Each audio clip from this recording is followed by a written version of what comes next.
I recently just pulled $16,000 out of what most people would call a dead email list.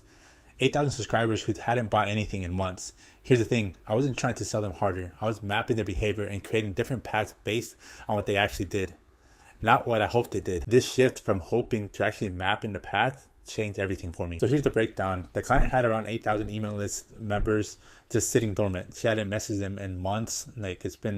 She even forgot about where she got them from. So the revenue from her email marketing, which is non-existent. She was still doing social media, doing ads, etc. But then her email list, which is dead. So I came into the picture and I was like, what can we do to make it very engaging and not just blast everybody with the same offer, right? We needed to see who was still active and who was not. So that's where this behavioral path came into play. And I was like, let's change things up and create some engagement. And depending on where they are on the journey, we'll segment them in that way. So here's actually what we did, and this is all done within Systeme.io. So we grabbed her email list, we added a tag which triggered the whole automation here. First, we send this curiosity-based email, telling them, hey, you forgot this, and then it's pretty much just, it's not even a pitch. It's like we tried to remind them who she was and why they were on her list, and then we had a call to action on there that told them, hey, I have this freebie for you, click here if you want it, and then if they didn't want it, then they just skipped it or they didn't read it. So we waited a day to see how many people clicked. Based on if they clicked or not, we put them into two different campaigns.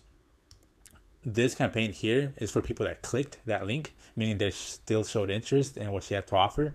And this other campaign, which is I think 4 or 5 emails, it was for people who hadn't shown interest. So they're people that haven't clicked, they probably didn't even open it. So we're trying to treat these people differently than the people that actually showed interest.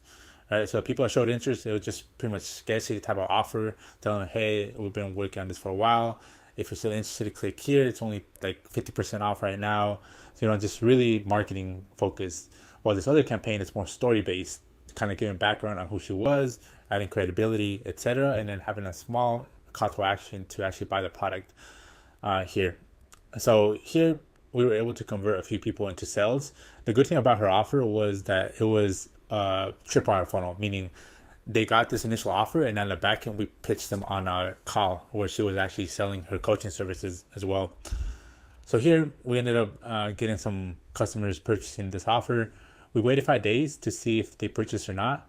If they hadn't purchased, then we put them into an exclusive offer campaign. So everybody here who hadn't purchased, we even did a even deeper discount, right? I think they were getting up to 80% off with the initial offer, just so we can get them into the funnel, right? Because the goal was to get them to buy that low ticket offer and then upsell them on the coaching services on the back end. So here aggressively, we actually did a really crazy discount so that we can get them into the funnel.